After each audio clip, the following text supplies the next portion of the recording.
Hi class, this is lesson number 25 for Tuesday, April the 28th. We're almost to the end of this most unusual semester. I want to thank you for hanging in there and for at least giving these videos a go at it.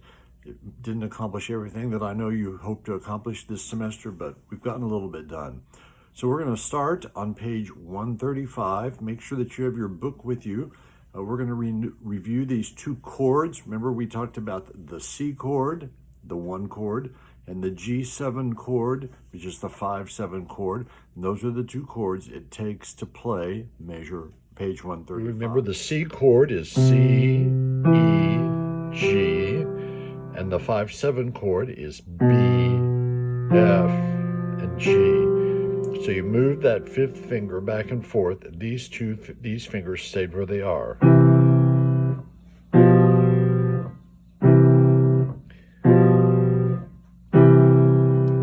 That's how we moved back between the 1 chord and the 5-7 chord. Now, let me play Trumpet Voluntary for you one more time. Trumpet Voluntary on page 135. 4 beats to the measure. 1, 2, 3, 4. C chord,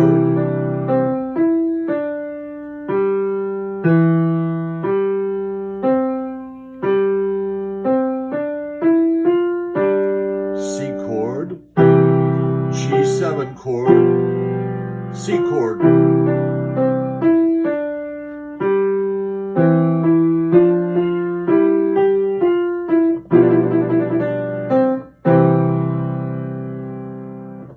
You'll notice I added a few notes there in the next to the last measure.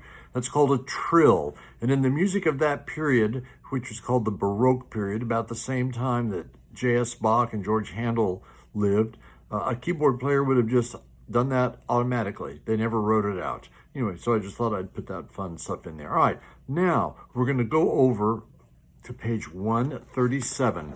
That's in 136. 136, 137, that's the can-can. It's got a lot of stuff in it, not just the 1 chord and the 5-7 chord.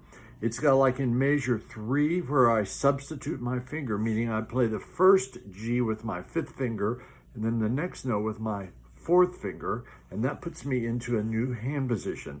And then I have to get back in measure 5. So I play the first D with my thumb and the second one with my 2nd finger. And then in measures 7 and 8, what do we see? We see that C scale jump from up and then coming down. And then we have some more finger substitutions and different chords as we went through this one. This would have been really a fun one if we'd had the time to get everyone on board, but if not, that's all right. I'm going to play it for you one more time. Here's the can-can on page 136. Finger substitution. Do it again. C scale coming down. Finger substitution. Do it again.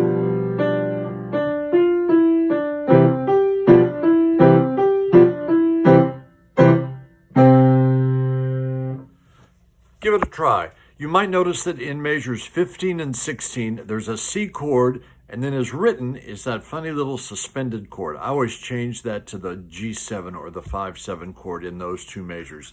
We would have done that. Now turn over to page 144 and 145. The third of our 3 primary chords is the 4 chord. So the 1 chord is C, E, and G. The 5-7 is G, B, D, and F. The 4 chord starts on the letter F, F, A, and C. Let me play these for you. Now, if I were to jump up to the 4 chord and jump a little higher to that 5-7,